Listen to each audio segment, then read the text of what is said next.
नमस्कार। आज हम बृहस्पति भगवान यानी गुरुवार व्रत की दोनों कथाएं सुनेंगे। तो चलिए कथा शुरू करते हैं। प्राचीन समय में विदर्भ देश में चित्रसेन नामक राजा राज्य करता था। वह बड़ा प्रतापी और दानी था।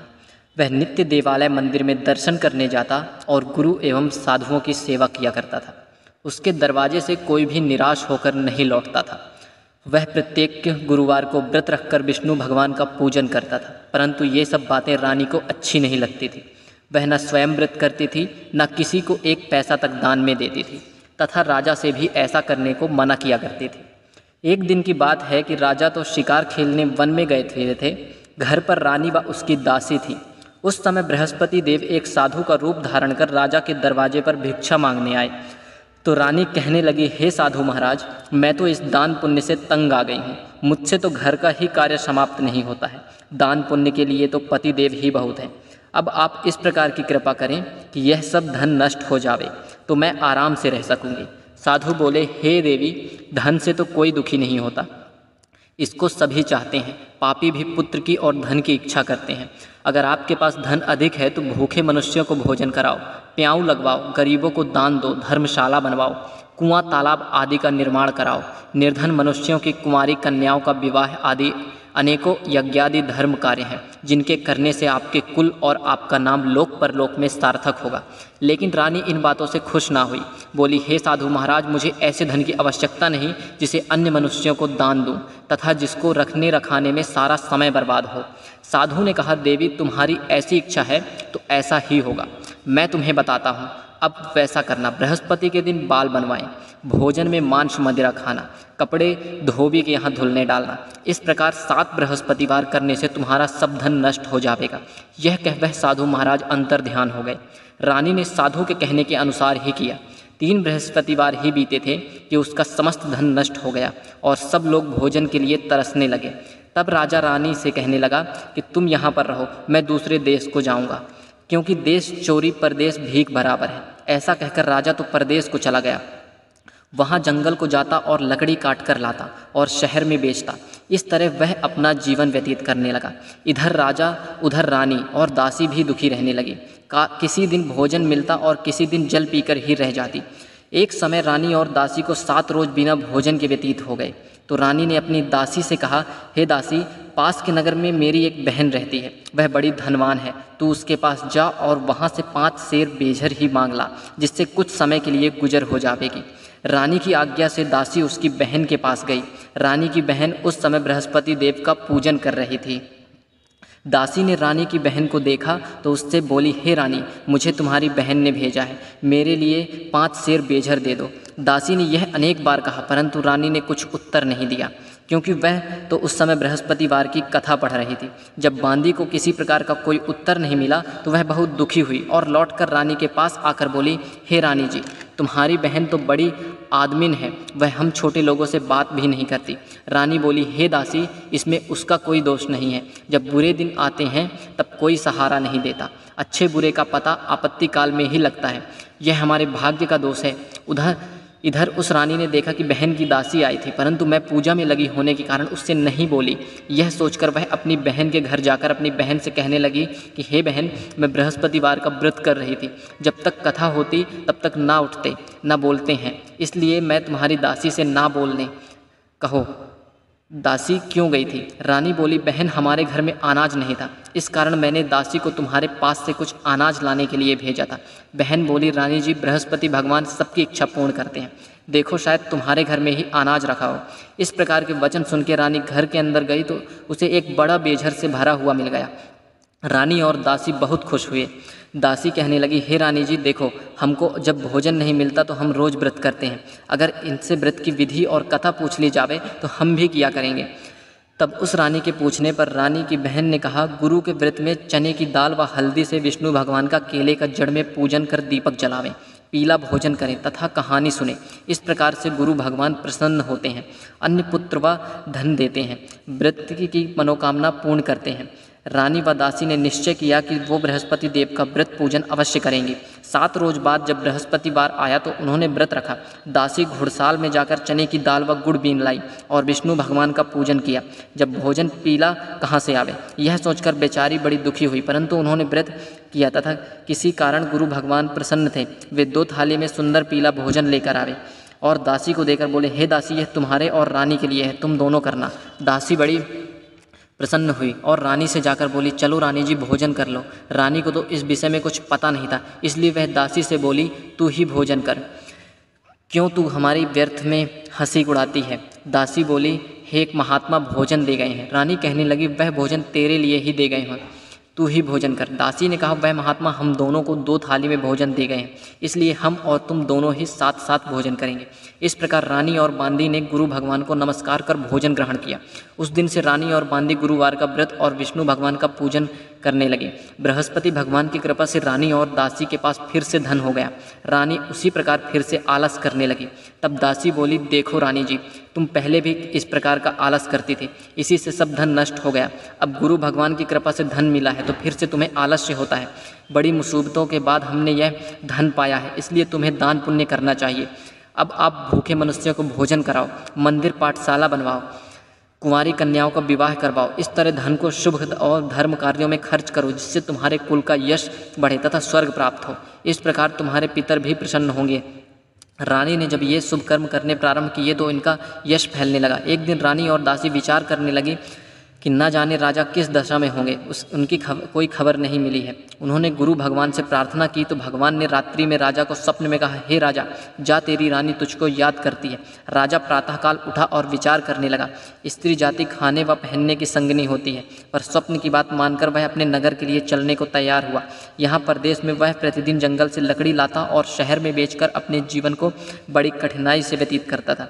जब वह एक दिन राजा दुखी हो अपनी पुरानी बातों को याद कर रोने लगा, तब उस जंगल में बृहस्पति देव एक साधु का रूप धारण कर आए और राजा के पास आकर बोले, हे लकड़हारे, तुम इस सुनसान जंगल में किस चिंता में बैठे हो, मुझको बतलाओ। यह सुनकर राजा सजल नेत्रों से साधु की वंदना करते हुए बोला, प्रभु आप तो सब कुछ जानते हैं। इतना कहकर राजा ने साधु को अपनी संपूर्ण कहानी सुना दी। महात्मा तो दयालु होते हैं। वे बोले, अब तुम किसी की बात की चिंता मत करो, भगवान तुम्हें पहले से अधिक धनवान करेंगे। देखो, तुम्हारी स्त्री ने गुरुवार का व्रत प्रारंभ कर दिया है और तुम भी मेरा कहा मानकर बृहस्पतिवार के दिन व्रत रखकर चने की दाल व गुड़ लोटे में डालकर केले का पूजन किया करो तथा कथा कहा करो। भगवान तुम्हारी सब कामनाएं पूर्ण करेंगे। साधु को प्रसन्न देखकर राजा बोला, हे प्रभु, मुझे लकड़ी कि बेचकर इतना पैसा नहीं मिलता जिससे भोजन करने के बाद कुछ बचा सकूं। मैंने कल रात्रि में अपनी रानी को भी व्याकुल देखा है। मेरे पास कुछ भी नहीं जिससे उसकी खबर भी मंगा सकूं। फिर मैं कौन सी कहानी कहूं, यह भी मुझको मालूम नहीं है। साधु ने कहा, तुम किसी बात की चिंता मत करो। बृहस्पतिवार के दिन तुम रोजाना की तरह लकड़ियाँ लेकर शहर जाओगे। तुम्हें रोजाना से दुगना धन प्राप्त होगा, जिससे तुम पेट भर भोजन कर लोगे तथा बृहस्पति देव की पूजा का सामान भी आ जाएगा। बृहस्पति देव की कहानी इस प्रकार कही जाती है। प्राचीन काल में एक बहुत निर्धन ब्राह्मण था। उसके कोई संतान नहीं थी। उसकी स्त्री बहुत मलिनता के साथ रहती थी। वह न स्नान करती थी, न किसी देवता का पूजन करती थी। प्रातःकाल उठते ही वह सर्वप्रथम भोजन करती, बाद में वह कोई अन्य काम करती। ब्राह्मण देवता बड़े दुखी थे। बेचारे बहुत कुछ कहते, किंतु उसका परिणाम न निकलता। भगवान की कृपा से ब्राह्मण की स्त्री की कन्या रूपी रत्न पैदा हुआ। वह धीरे धीरे बड़ी होने लगी। बालिका प्रातः स्नान करने, विष्णु भगवान का जप और गुरुवार का व्रत करने लगी। अपने पूजन को समाप्त करके वह स्कूल जाती। जाते समय मुट्ठी में जौ भर के ले जाती और स्कूल के मार्ग में डालती जाती। वे जौ स्वर्ण के हो जाते, जिन्हें लौटते समय वह बीन कर ले आती थी। एक दिन बालिका सूप में सोने के जौ फटक कर साफ कर रही थी कि उसके पिता ने देख लिया तो कहा, बेटी, सोने के जौ फटकने के लिए सोने का ही सूप होना चाहिए। दूसरे दिन गुरुवार था। कन्या ने व्रत रखा और बृहस्पति देव से प्रार्थना करके कहा, हे प्रभु, मैंने आपकी पूजा सच्चे मन से की है तो मेरे लिए सोने का सूप भी दो। बृहस्पति देव ने उसकी प्रार्थना स्वीकार कर ली। नित्य की भांति वह जौ लौट डालती हुई पाठशाला गई। जब लौटते में जौ बीन रही थी तो बृहस्पति देव की कृपा से उसे वहाँ सोने का सूप मिला। उसे वह घर ले आई और उससे जौ साफ करने लगी। एक दिन की बात है कि वह कन्या सोने के सूप में सोने के जौ फटक रही थी। उसी समय नगर का राजपुत्र वहां से होकर निकला। इस कन्या के रूप और अद्भुत कार्य को देखकर मोहित हो गया। अपने घर जाकर भोजन तथा जल त्याग कर उदास हो लेट गया। राजा को जब पता लगा तो अपने प्रधानमंत्री के साथ उसके पास गए और बोले, बेटा, तुम्हें किस बात का कष्ट है? किसी ने तुम्हारा अपमान किया हो? अथवा कोई भी अन्य कारण हो सो कहो, मैं वही काम करूँगा जिससे तुम्हें प्रसन्नता हो। राजकुमार बोला, मुझे आपकी कृपा से किसी बात का दुख नहीं है। मैं तो उस लड़की के साथ विवाह करना चाहता हूँ जो सोने के सूप में सोने के जौ साफ करती हो। यह सुन राजा आश्चर्य में पड़ गया और बोला, बेटा ऐसी कन्या का पता हमें बताओ, मैं उसके साथ तेरा विवाह अवश्य ही कर दूंगा। राजकुमार ने उस लड़की के घर का पता बतलाया तो मंत्री उस लड़की के घर गए और ब्राह्मण से सभी हाल कहा। वह ब्राह्मण अपनी कन्या का विवाह करने के लिए तैयार हो गया। ब्राह्मण ने कन्या का विवाह एक शुभ मुहूर्त में राजकुमार के साथ कर दिया। कन्या के घर से जाते ही उस ब्राह्मण के घर में पहले की भांति गरीबी का निवास हो गया। भोजन के लिए भी अन्न बड़ी मुश्किल से जुटता था। एक दिन दुखी होकर ब्राह्मण देवता अपनी पुत्री के पास पहुंचे। बेटी ने पिता की दुखी अवस्था देख तो बहुत सा धन अपने पिता को दे दिया। इस तरह उस ब्राह्मण का कुछ समय फिर सुखपूर्वक व्यतीत हो गया। कुछ दिन बाद ब्राह्मण फिर अपनी कन्या के यहाँ गया। लड़की बोली, हे पिताजी, आप माता जी को यहाँ लिवा लाओ, मैं यह विधि बता दूंगी जिससे वह सब गरीबी दूर हो जाएगी। वह ब्राह्मण अपनी स्त्री को साथ लेकर कन्या के घर पहुंचा तो पुत्री अपनी माँ को समझाने लगी, हे माँ, तुम प्रातः उठकर प्रथम स्नान आदि करके विष्णु भगवान का पूजन किया करो। परंतु उसकी माँ ने एक भी बात नहीं मानी। वह प्रातःकाल उठकर अपनी पुत्री के बच्चों को जूठन उठाकर खा लेती थी और जब उसकी पुत्री पूजन आदि के लिए कहती तो वह कह देती, मैंने खाना खा लिया है। एक गुरुवार के दिन पुत्री ने रात में कोठरी में खाने का सभी सामान निकाला और अपनी माँ को उसमें बंद कर दिया। प्रातःकाल उसमें से बाहर निकाला तथा स्नान आदि करा के पूजन करवाया। उसके बाद माँ से प्रत्येक गुरुवार को व्रत कराने लगे। इस व्रत के प्रभाव से उसकी अज्ञानता का नाश हो गया। बृहस्पति देव के प्रभाव से वह अपने पति सहित सुख भोग कर अंत में स्वर्ग को गई। इस तरह कथा सुनाकर साधु देवता वहाँ से लोप हो गए। धीरे धीरे समय व्यतीत होने पर बृहस्पतिवार का दिन आया। राजा जंगल से लकड़ी काटकर शहर बेचने गया। उसे उस दिन और रोज से ज़्यादा पैसे मिले। राजा ने चने की दाल आदि लाकर व्रत किया। अब तो सभी क्लेश दूर होने लगे, परंतु एक गुरुवार को वह व्रत करना भूल गया। इस कारण बृहस्पति देव नाराज हो गए। उस दिन वहाँ के राजा ने विशाल यज्ञ का आयोजन किया था। उसने शहर में यह घोषणा करा दी कि कोई भी मनुष्य अपने घर भोजन न बनावे, न चूल्हे में आग जलावे, समस्त जनता मेरे यहाँ भोजन करने आवे। इस आज्ञा को जो न मानेगा उसको सजा दी जाएगी। राजा की आज्ञा अनुसार नगर के सभी लोग भोजन करके चले गए, मगर वह लकड़हारा कुछ देर से पहुंचा, इसलिए राजा उसको अपने साथ महल में लिवा ले गए। जब वह भोजन करा रहे थे तो रानी की नज़र खूंटी पर पड़ी जिस पर उसका हार लटक रहा था। अब हार वहाँ नहीं था। रानी ने कहा कि मेरा हार इसी मनुष्य ने चुरा लिया है। राजा ने उसको जेल खाने में डलवा दिया। जब राजा जेल खाने में पड़ गया तो विचार करने लगा कि जाने कौन से कर्म से मेरे लिए यह दुख प्राप्त हुआ है। वह साधु की याद करके रोने लगा तो बृहस्पति देव साधु के रूप में प्रकट हो गए और उसकी दशा देखकर कहने लगे, अरे मूर्ख, तूने इस बार बृहस्पति देव का व्रत नहीं किया, इस कारण तेरे लिए दुख प्राप्त हुआ है। अब चिंता मत कर, बृहस्पतिवार के दिन जेल खाने के दरवाजे पर कुछ पैसे पड़े मिलेंगे, तू सामान मंगाकर व्रत करना। ऐसा ही हुआ और राजा ने कथा कही। उसी रात्रि को बृहस्पति देव ने उस राजा को स्वप्न में कहा, हे राजा, तुमने जिस आदमी को जेल खाने में बंद किया है वह निर्दोष है, उसे छोड़ देना। रानी का हार तो उसी खूंटी पर लटका है, अगर ऐसा नहीं करेगा तो मैं तेरे राज्य को नष्ट कर दूंगा। राजा प्रातःकाल उठा और खूंटी पर हार देखकर लकड़हारे को बुलाकर क्षमा मांगे तथा राजा के योग्य सुंदर वस्त्र आभूषण देकर उसे विदा किया। अब गुरुदेव की आज्ञा अनुसार राजा अपने नगर को चल दिया। राजा अब अपने नगर के निकट पहुंचा तो उसे बड़ा आश्चर्य हुआ। नगर में पहले से अधिक बाग, तालाब और कुएं तथा बहुत सी धर्मशाला मंदिर बन गए थे। राजा ने पूछा, यह किसके बाग और धर्मशाला है? तब नगरवासी कहने लगे, यह सब रानी और बांदी के हैं। राजा को सोच हुआ और गुस्सा भी आया। जब रानी ने यह खबर सुनी कि राजा आ रहे हैं तो उसने बांदी से कहा कि हे दासी, देख राजा हमको कितनी बुरी हालत में छोड़ गए थे, कहीं ऐसी हालत देखकर कुछ संदेह करके लौट नहीं जावे। दासी राजा को अपने साथ लिवा लाई। राजा ने क्रोध करके अपनी तलवार निकाली और रानी से पूछा कि इतना धन तुम्हें कैसे प्राप्त हुआ? रानी ने कहा, हमें यह सब धन बृहस्पति देव के व्रत एवं पूजा से प्राप्त हुआ है।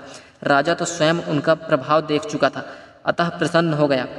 अब राजा ने निश्चय किया कि 7वें दिन तो सभी बृहस्पति देव का पूजन करते हैं, परंतु मैं प्रतिदिन 3 बार कहानी कहूँगा। राजा के दुपट्टे में हर समय दाल बंधी रहती।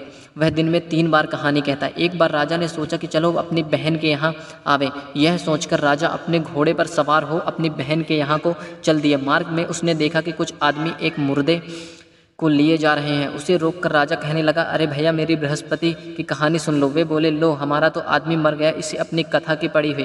परंतु कुछ आदमी बोले, अच्छा कहो, तुम्हारी कथा हम सुनेंगे। राजा ने दाल निकाली और कथा कही।